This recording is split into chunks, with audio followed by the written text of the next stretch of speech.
So, with that in mind, let's go ahead and dive right in.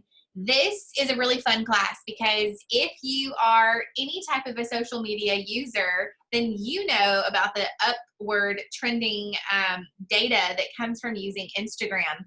Instagram, I feel like, is just a happier platform. There's not as much noise because it's primarily videos and images that you see on there compared to Facebook, which is more, lots more noise, lots more commentary. You can have video and photos there as well, but that's not the primary focus or the direction in which the content is distributed and shown to you. So for today, we are going to talk about Instagram, particularly how it relates to real estate. And just full disclosure, I created this class last year, so some of it may even, it could have changed just because Instagram, like Facebook, is constantly getting updates. But for the most part, what you'll hear today is practical tools that you can bring with you into your own Instagram accounts. So as always, you guys know I start every class this way because I want your mind to be in this space. And also to inspire you to kind of take a look at your own mission and vision, not only just for your business, that's not what it's always all about, but more importantly, your life. So for us, everything we do points back to this one statement, very simple, but it's to empower you, but also to create opportunities so that you guys can create these really full, really abundant lives that you envision. And so for us to do that, we have to be the home for really ethical and high-minded, motivated professionals who are committed, in other words, all in, no plan B, to achieving what they want, both in a professional space, yes, but more so in a personal, in what they want out of life and those aspirations. Our values, these are our 7 values. You guys may not have 7, and that's okay, don't feel bad. The most important thing is to remind you and kind of tap into what your values are. Those are the foundations that everything tends to be built upon. So you have to be firm in what you believe and kind of what roots you down. These are some of our beliefs, not all of them. And as always, I would encourage you to open up one of Charlie's Monday Morning Mojos and scroll down to the bottom. Click on that blue button that says Remax One Manifesto. It's such a good deep dive into more of who we are and what we believe to be true. And I love it. So I would encourage you to look at that if you are feeling a little bit of disconnect or if you just need a good reminder of where you belong. That's a good place to start. Couple of reminders, feel free to hop in at any point. You can use the chat feature. You can just hop in, unmute yourself. I'm never offended. This is an interactive thing. It's much more fun that way. So don't worry about cutting me off. Just hop in there. So let's dive into what you really want to know about. Here's a statistic for you. More than 500 million, yes, million with an M, people actively are using Instagram every single day. So if that's not compelling, I don't know what is. That's a lot of eyeballs on a platform. So, and it grows every single day. That, in fact, that number may be higher just because Instagram has grown in its users just since last year. So we're going to start with some basic information, and over the course of the class, I'm going to share information, tips, and tricks that you can utilize whenever you are working within Instagram yourself. So numbers, 71%, okay, so almost 3/4 of all businesses are using Instagram. And as of last year, has edged out Twitter for the first time ever. Okay, Twitter was kind of the place where businesses were kind of shooting out little offers and information. Instagram is a lot more interesting because, again, it's photos and videos. It captures your attention a lot more easily and a lot more effectively because that's the kind of where they hang their hat.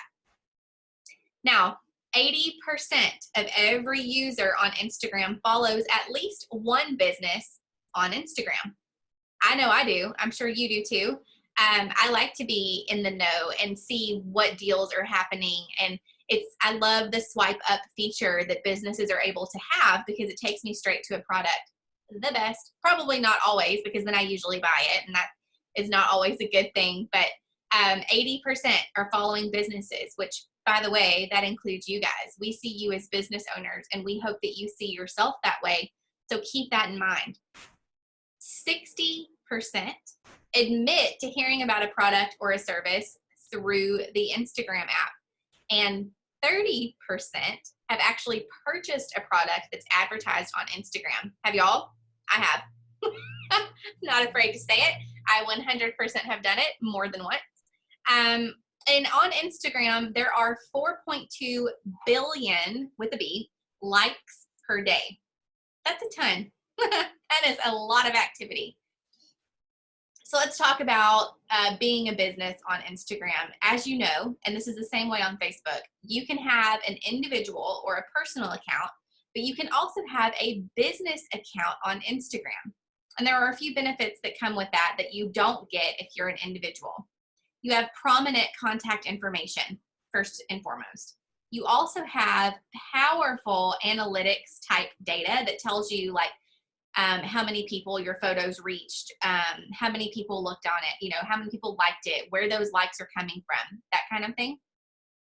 And you also have the ability to create Instagram ads when you are a business profile. And this is something that I think small businesses in particular have picked up on, because small businesses currently make up the majority of the advertisers that are on or who have business profiles. As of last year, there were 8 million business profiles on Instagram, and that was up from just 1.6 million in 2016. So that really shows you the growth that Instagram has had in a very short amount of time. So leads, let's talk about that. When it comes from Instagram, what are some of the sources in which leads can come in or that you can generate on something like an Instagram platform? It could be local homeowners who are looking to sell. It could be buyers who are local, who are looking for homes in our area. It could be out-of-town realtors looking for referral agents in our area who are prominently out there on social media. It could be out-of-town buyers, right, who are looking for homes in the area. Past clients who keep up with you online. It could be new clients who discover your real estate Instagram profile, and don't forget referral clients who are tagged on Instagram by a mutual connection that the two of you share. So obviously this is not an exhaustive list, but it is definitely a place to start when you think about the opportunities that can come from Instagram in the form of leads. So referrals, this is good. And this is kind of where I think Instagram is strong, because if your past clients are following you, this is another way for you to stay top of mind so that they think about you when people in their networks are talking about real estate. And then secondly, if you make really good, genuine connections with other people who do what you do on a platform like Instagram, this is a really organic way to create those out-of-town referral opportunities where you may not have had them otherwise.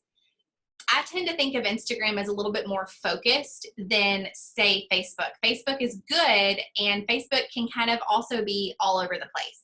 Whereas Instagram, it's a lot easier to kind of source or find what it is that you're looking for, because make no mistake, Instagram is a search engine. And I know people think that's kind of weird. Isn't it a social media network? It is.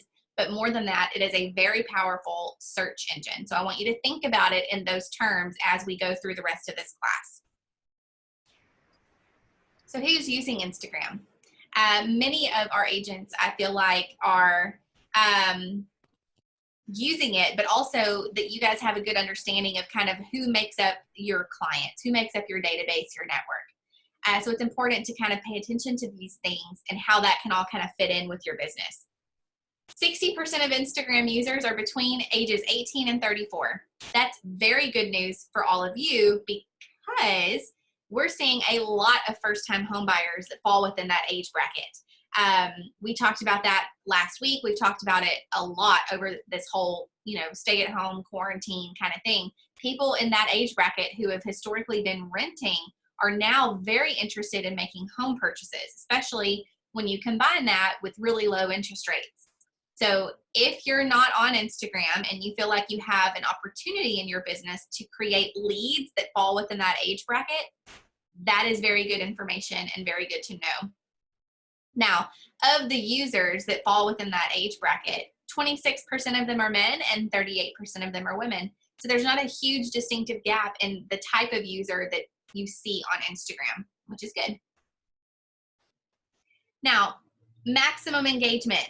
Now, I mentioned that Instagram is a search engine, so it's very important to implement a few little tricks that help you to get the most exposure on the platform whenever you post something, particularly if you're using it for your business. Using at least one hashtag is going to increase your engagement by 13%. Hashtags are how people can find you using Instagram, which is why it's a search engine. Those hashtags, consider those to be filters. You guys know, like when you go online shopping and you don't want to look through thousands of different items, what do you do first? You go to the filters. You want to look and see, okay, I'm looking for this size. I need this size shoe. I'm looking for black and I want it to be open toe. Those are examples of filters. Hashtags work in the same way. If you're looking for real estate, you don't want to see all the real estate. You want to go to Nederland, you want acreage, you want this, you want that. All of those things can be hashtagged in Instagram that help whittle down those search results. Okay, so when you add at least one hashtag to all the posts that you make within Instagram, your engagement is going to increase by at least 13%. Interestingly enough, photos that you share on Instagram, photos with faces of humans, get 38% more likes as opposed to something that's just a still image like a door or an just a landscape or a house, a front of a house. Okay, think of the person. Okay, using another handle, which by the way, a handle is just your name on Instagram. Okay, using another handle in your post is going to increase your engagement by 56%. Okay, why is that? Like other social media networks, it's a contact sport. The more that you can interact with other accounts, the more likely it is that other accounts will interact with you and other people will then see it who interact with those accounts. Okay, so hashtag, faces, handle. Okay. Lastly, if you tag your location, this is the little gold nugget. If you tag your location, it's going to increase the engagement by almost 80%. So of these things, all of these things are very much doable, and this creates an organic way for you to grow by participating fully in what Instagram can offer, while also providing really good details to whittle down those kind of criteria if somebody is looking in that particular location, if somebody is looking for that particular feature that you've hashtagged, right? Maximum engagement. So recap. One hashtag or more, photos with faces, use somebody else's name or handle, and then always include the location of where you're posting. Okay?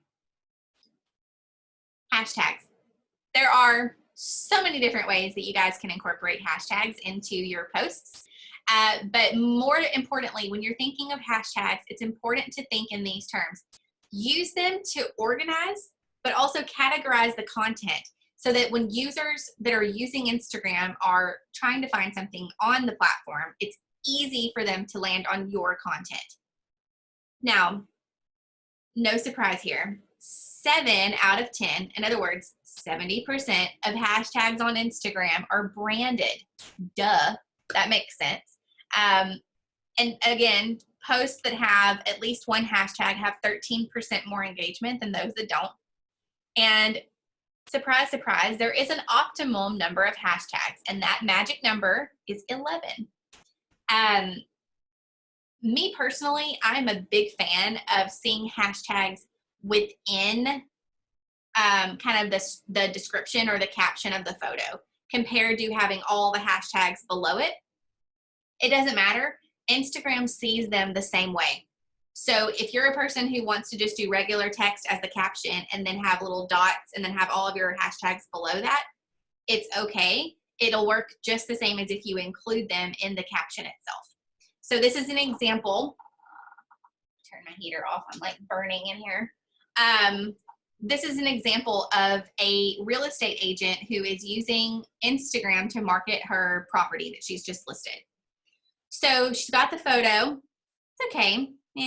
But I want you to see the hashtags that she's using and think about this again from like a search engine point of view. So 2-stories, home for sale, there's hashtag number 1. And here's Los Angeles, okay, another hashtag. 4-bedroom, blah, blah, blah, gated community. So if you're a home buyer or a potential buyer and you want gated community, there's a search term. Garage, pool, price, call me, and then hashtag real estate, hashtag Los Angeles real estate. She's done a few things right here. There's still a few ways that she could have increased her engagement, and we'll point that out in a bit. But I want you guys to see the type of things she hashtagged, because these are search terms that buyers would also likely use when trying to find either an agent in that particular Los Angeles area. They're interested in real estate. They're looking for certain features in a listing. That part she did really well. Okay. What she could have done to increase the engagement, add a location up here at the top. So tag her location. Choose a different photo, right? Even if it's her in front of that photo, include a face. She could have tagged and like maybe her real estate company that she works with. That's a handle, right? So a couple of little things that she could have done to boost that in a way that would get more eyes on that post. But overall, her hashtags are good. Hey, Okay. Kristen. Go ahead. I assume that our office has an Instagram. Mm-hmm. Okay. Yes, it does. Do you? What's the name of it? I want to say it's Remax One SETX, but I need to verify.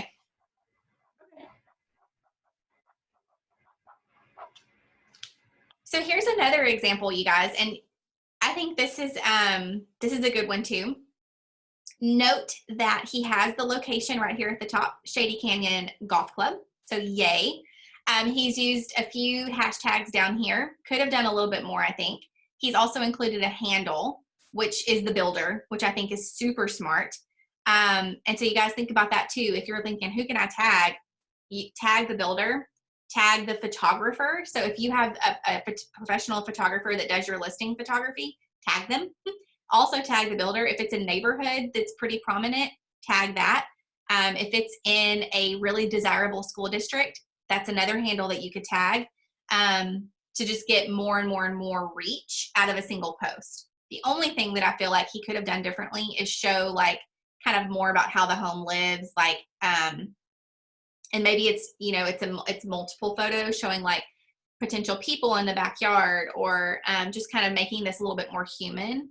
But I do think that that's a beautiful photo that I would look. So what he did right, hashtags, wonderful. Smith Group Real Estate, Shady Canyon, hashtag. So that's another way to grab that. He used another handle, which was the builder, and then he tagged the location. So real life example, maximum engagement. Here's my favorite thing, filters and emojis. So interestingly, but also kind of funny, the most used filter is Clarendon, which is a top choice in over 119 countries. That's the one it's the first filter after normal. So I don't know if that has anything to do with it, and people are just like, I'm not going to be going through all these filters. I'm just going to pick this one. But it is the most popular. 60%, and this is important, 60% of the top brands who are on Instagram use the same filter for every post. Why do y'all think that's important? Probably so that they always look the same. Yes, continuity. A lot of like marketing people and brand experts will tell you that when somebody goes onto your Instagram feed, it has to look consistent. And a big part of that is using filters. It provides a lot of continuity. It provides the user with kind of a visual cue that these all belong to the same person or company. And that's important because it helps to kind of subtly build more and more trust. People like, whether they're going to tell you this or not, they like knowing what they're going to expect to see. And so that's why you see a lot of the same color schemes used by the same brands over and over and over again. Provides a little bit of that subconscious trust. Now, 50% or half of all Instagram captions and comments contain emojis. So these are the most popular, most commonly used emojis that you're going to find on Instagram. And the number one is, of course, the heart. which is so good. I think I use this daily. The second one is the heart eyes, followed closely by the kissy face. Number 4 is the laughing until you cry face. Number 5 is just this sweet little smiley face. 6 is the sunglasses. Coming in 7th is the hearts again. The winking face is number 8. Number 9 is the lips. And number 10 is a thumbs up. So these are the most commonly used emojis on Instagram. You'll hear conflicting reports that emoji use can sometimes be seen as unprofessional. I think there's no such thing on the Instagram platform. It's a good way to communicate emotion when you may not be able to physically talk to another person. Big fan of emojis and filters over here. Now, let's talk about video. We've talked about photos, and Instagram is very powerful when it comes to pretty photos because people enjoy looking at pretty photos. But don't underestimate the power of video also on the Instagram platform. Keep in mind, though, if you're going to use video content, that 85% of video is watched without sound. Why is that? Because most of us are at work when we're watching videos, and we don't want our phone to tell on us. Also, it's important to be able to hook your audience within the first 30 seconds. Our attention spans are getting shorter and shorter and shorter, so you have to capture their attention almost instantly. A good way to do that is to wave, right? Because obviously their eyes are going to go there. If you're doing something big, like a big hand gesture, which I do this a lot in my videos, it's another way to make sure people see it. And then with Instagram, I want to say this is still true. The videos have to be about a minute long before they make you upload another one. So little clips of a minute each, unless, I know that's true for stories, but I think that's also true in like a post. A way around that is to use IGTV, and then you can do those long format videos as well. Little tidbit here, videos that are posted at 9 p.m. get 34% more interaction, okay? Why is that? Because people are kind of winding down. They're on their phones more. They have more time to view videos. So 9 p.m. is a good sweet spot if you're going to try that out. But with Instagram, photos are still good. They generate about 36% more engagement than videos do as of last year. With Instagram, if you guys are using it, you've probably seen a shift on more video. Now they're doing IGTV. Stories are a big deal. We're going to talk about those later. And also Reels, which just came out a week or two ago, where it's kind of like a TikTok, if you're familiar with that. It gives users more ability to kind of clip little video segments together in a fun way. Okay, let's talk about some little tidbits to keep in mind if you're going to be posting on Instagram. The most engagement that Instagram sees happens during the week. So Monday through Friday on those weekdays, okay?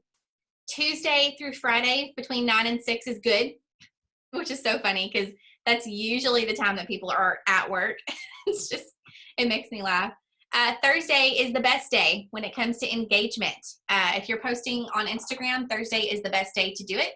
And Sunday is the weakest. Sunday is usually Sunday fun day. People are out doing things. They're spending time with their family.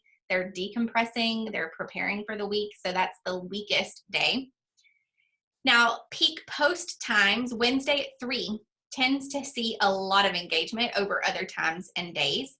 Thursday at 5 a.m., not going to happen for me. 11 a.m. and between 3 and 4 is really good. And then Friday, early morning Friday at 5 a.m. If you are somebody who's like, holy cow, I am not going to be posting that, think about an app that can schedule those for you if you want to try to get the most engagement. There are plenty of free apps that are available out there that can plan and schedule your Instagram posts at the time and dates that you choose so that you don't physically have to do it. Do you have any questions so far? Okay. Tips and tricks. One of my other favorite things. Instagram stories. Do y'all look at stories? I do. There are lots of other people who are viewing them as well. 300 million users are using the stories feature every single day. What? Facebook, as you know, owns Instagram now, and Facebook stories have also become pretty prominent on that platform. Stories are cool because they're kind of here today, gone tomorrow. Literally, they're only up for 24 hours. So if you guys have ever felt the concern of like spamming your followers or your friends on either Facebook or Instagram, stories are a good way to post a lot of that content without kind of bombarding their timelines. Because with stories, the interesting thing is you have to choose to go into those stories to be able to see them, compared to you kind of just see whatever people post on your Facebook feed or your Instagram feed, kind of against your will, so to speak. Stories require the person to go in and actually tap on that to see them.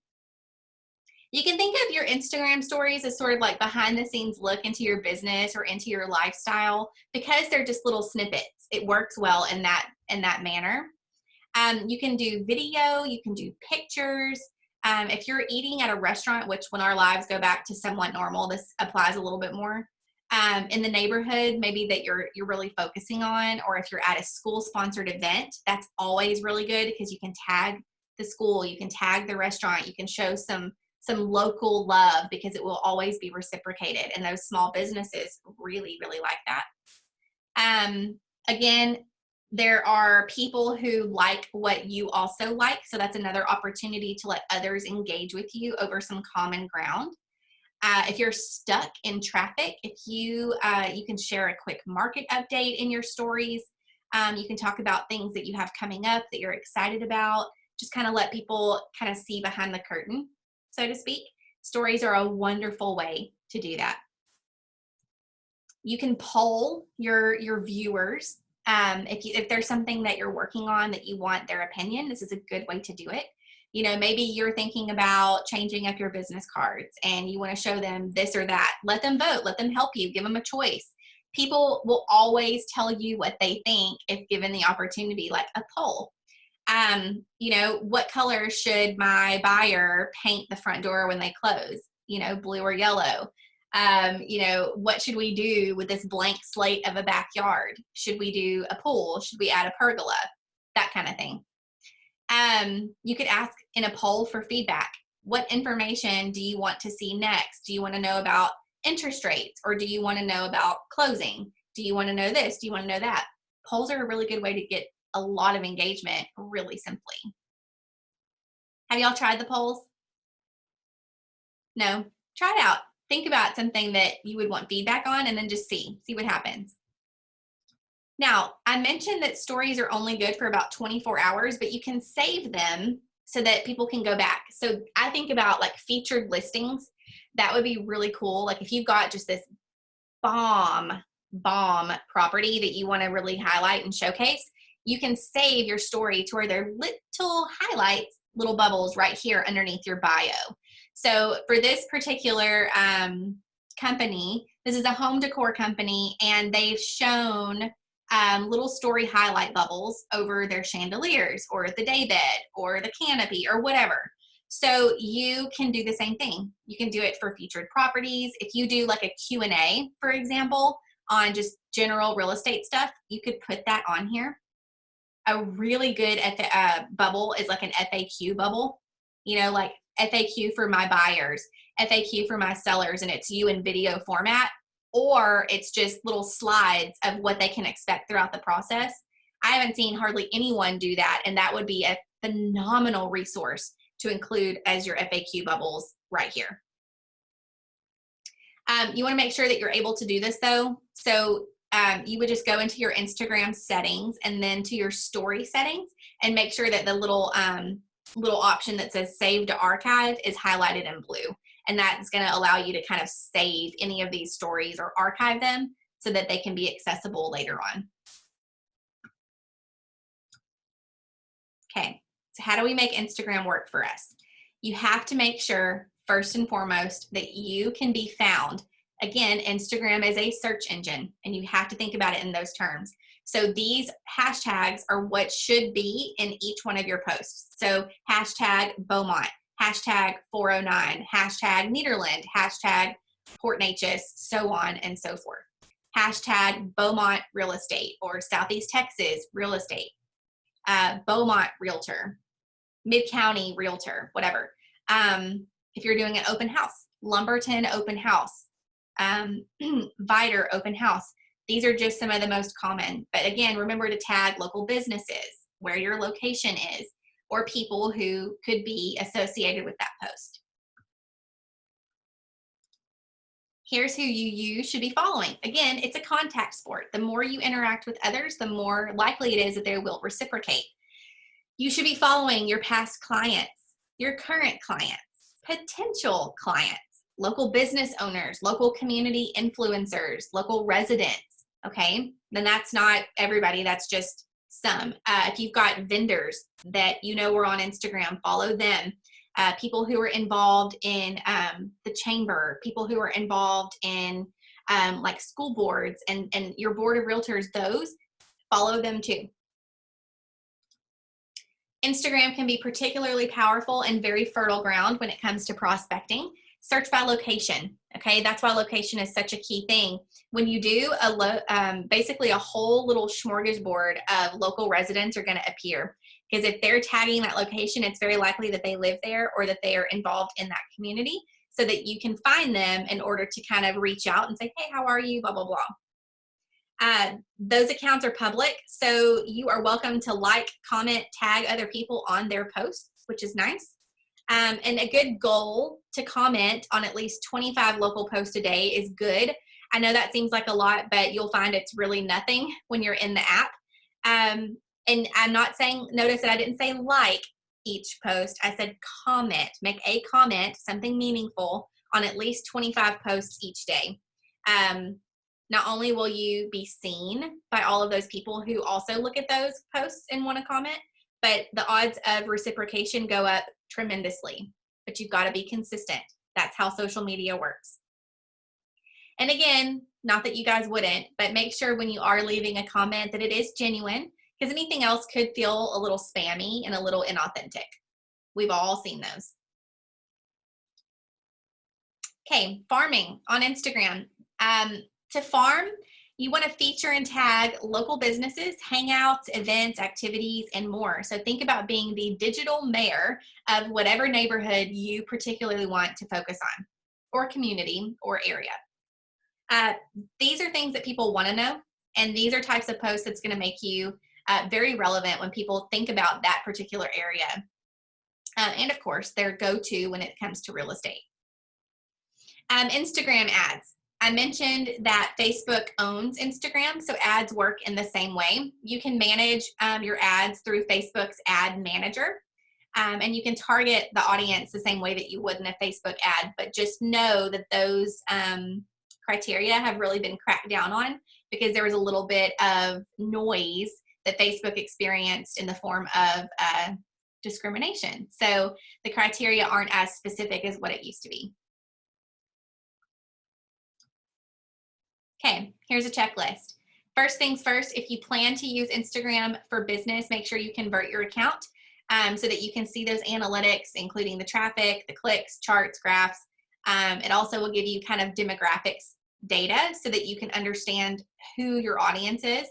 But please note, you can still make a huge impact even if you want to keep your account personal. It's not a requirement. It's just if these type of things interest you, then you would definitely need to switch or create a separate account so that you can see these things. But you can have tremendous success without being a business account on Instagram. Hey, I have a question for you. Yes, ma'am.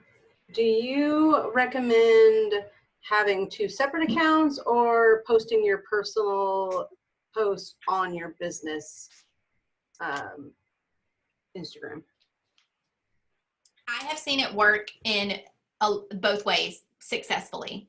I think it's really just a matter of your preference, and if you feel like that can be manageable to have those two different accounts. If you feel like just off the cuff, like, ugh, then I would say just keep one. Me personally, I am a big fan of just keeping it on your personal and then just letting everything filter through that, because you already have the relationships with those people that are a part of your personal account. And ultimately, that's what it's about. It's about know, like, and trust. So if your audience is there, I think cultivate that, and then kind of follow that 80-20 rule, like 80% you as a person and then 20% business stuff going in as well. Keywords. Oh my goodness. Add them to your name, even if you're doing a personal account. Let people know like where you're located, what your market is, what's your real estate niche. You know, are you best known for being amazing with first-time home buyers, or maybe you do really well with expired listings or listings that maybe didn't go right the first time or whatever. If you are the go-to when it comes to relocation, let people know that. It's just 1 to 2 keywords in your name in order to make your profile more searchable. So this speaks to being a social network, but also a search engine. Keywords like, you know, if your business is super, super saturated in one area like Nederland, then absolutely include Nederland. At the very least, include realtor. So people know that this is you and this is what you do. No question. Like I think of John, I see him on Instagram all the time, John Arcana, and it's like, I think it's like @Arcana_realtor. Make sure that the people know instantly that that's the industry that you're in. Make your bio stand out. Your bio on Instagram shows up right underneath your name and your profile photo. So how do you help people and how can people contact you? Feel free to use hashtags in your bio. If you want to include emojis and fun things, then you can create a note in your phone, and then you can copy that note and then paste that into Instagram as well, which I think works pretty great. Or if you wanted it like to create line breaks, you can do that in a note as well. So here's an example.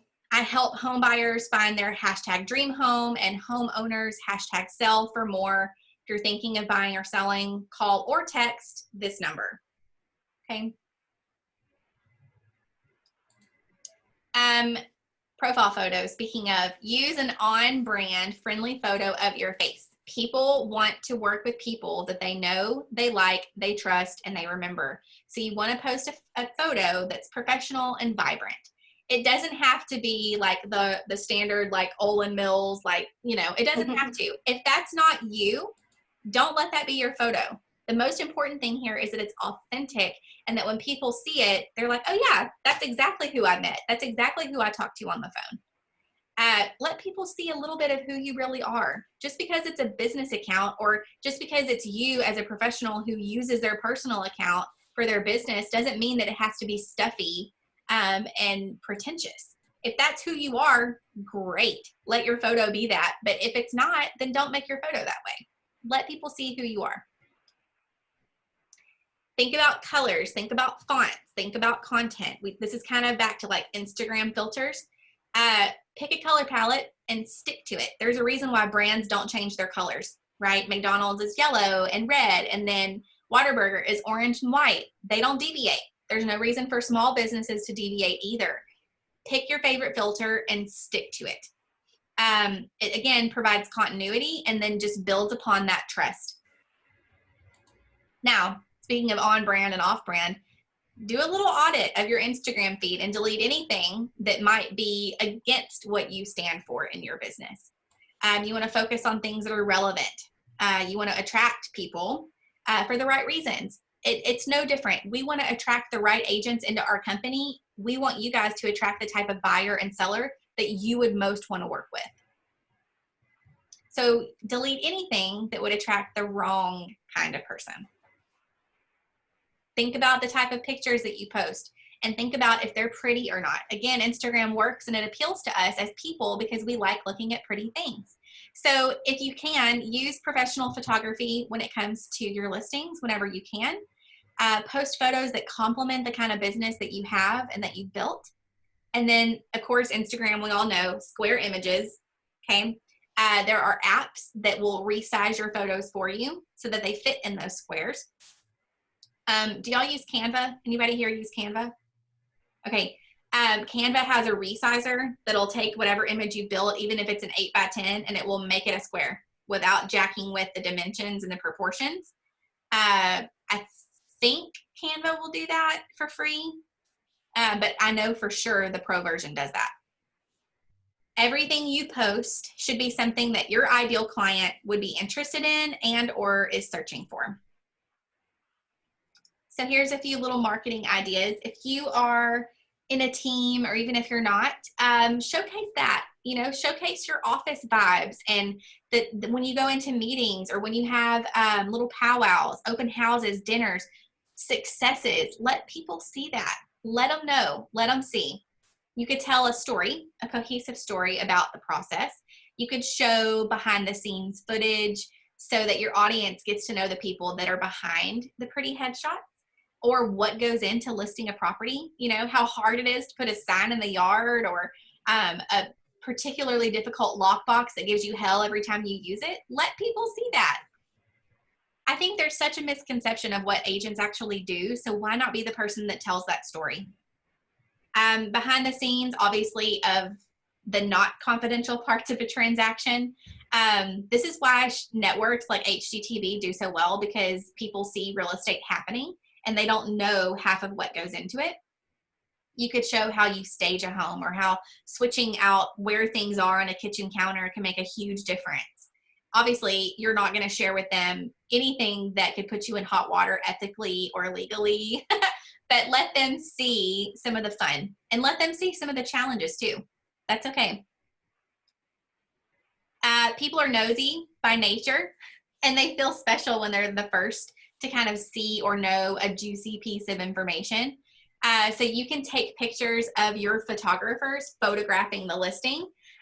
You could show them part of like the drones getting the aerial shots, or stagers using kind of doing their magic and showing those final touches. You could show a before and after when you have a stager come into a property, or after your sellers have taken your recommendations to remove clutter, or whatever that looks like. Show that. That's always really good content, and it's original content that you guys can use just as part of your day-to-day.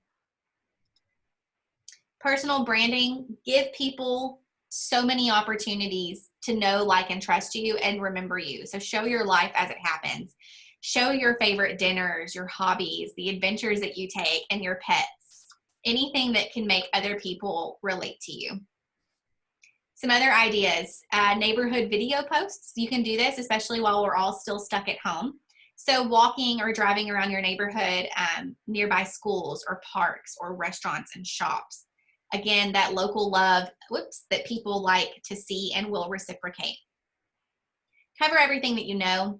It shows that you are invested in the community that you work within, and it demonstrates that you are somebody who's plugged into what's going on around you, which only, again, adds to people's trust when you're dealing with them in a transaction type capacity. Here is some hot off the press tips that I was able to grab from the virtual broker owner conference that happened on Monday and Tuesday of this week. So here's what LLC, in other words, our global headquarters, has recommended when it comes to Instagram. Consider posting images or videos of homes that were just listed. Okay, so there are lots of ways to do this, but make sure that you say just listed, and then if you have a personal brand or logo, include that. It could be sneak peeks of properties that you're about to add into the MLS, so coming soon, but truly if it's only coming soon, follow those rules. Your office location, give people a tour of your office, or if you're doing a home tour by video, because everything is kind of still gray in that area, show them that. People that maybe your office mate, or some of your fans, right? Your advocates, people who have great things to say about you. Showcase those reviews that they leave for you. It could be clients in more of a casual setting, right? Fun closing pictures. I don't think it should be all that you post. Let people see a little bit more behind the scenes. Events or open houses that you've hosted or attended, articles that you think are super helpful. RE/MAX just released one about how to create within your home a really good learning environment. That's so relevant right now. Highlights of the successes that you've had, or the successes of your clients, or if they've done a really good job after moving into their home, how have they updated it? How have they changed it? User-generated content and tags, so that's sharing and reposting things that are happening also. Best practices, okay, and we're almost done, I promise. Learn from influencers who are doing what you do, that you feel like they're doing a really good job. Look at how they use hashtags and their calls to action in each post, and then examine the captions that they write. Take what you learn and then make it your own. Again, big push on hashtags. Make sure they're relevant. 2 or 3 words. They're more targeted, more likely to drive the kind of traffic that you're looking for onto your page. Here are some of the top ones for real estate. No surprise. Real estate, realty, broker, for sale, new home, house hunting, property, properties, investment, and home. There are a few RE/MAX related hashtags as well. RE/MAX hustle. I love this one. Sell yeah. Not hell yeah, but sell yeah. RE/MAX R4 during our convention. We are RE/MAX and above the crowd. Again, we talked about this. Give your Instagram biography the attention that it deserves. Let your audience know who you are and how you want to help in that bio. And of course, utilize the Instagram stories. This can also drive traffic to a post that you make that's a static post on your feed. You can do the Ask Me Anything bubble, which is fun. And then you can also kind of capture some of those questions that come in and share those. And then conduct a poll to create buzz around a new product or a brand development or something that's cool that you feel like sharing. I think that's it. Yes, I know that was a lot of information, but hopefully you guys kind of gained a little bit of inspiration on things that you can try. And then that's the key. Just try it and see if it works. And if it does, keep doing it. And if it doesn't, you get to try something new. I think the most important thing is just have fun. Have fun with it. That's what it's about.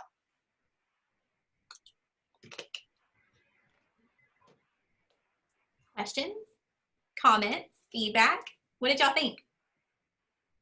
I liked it, but I got a little distracted in the middle of, I've got like 3 phone calls in the middle of it, so I was curious if you'd share your PowerPoint. Absolutely. I will send this your way, and then I'll also send you the one from BOC, that last page that we just went through. That way you guys can have that as a resource as well. Yeah. No, it's great. I know I that's why I jumped on. I mean, I've heard a lot of the stuff before, but I haven't been good about actually doing it. So it's good to hear it again when you're trying to prepare. Agreed. It's always a good little refresher, I think. Okay, guys. Well, as soon as I get off here, I will send you guys both the slides and that resource. And then if you have any other questions or if you need anything, just feel free to reach out. And I hope that y'all have a great week. Thank you. You too. Talk to you later. Bye. Bye.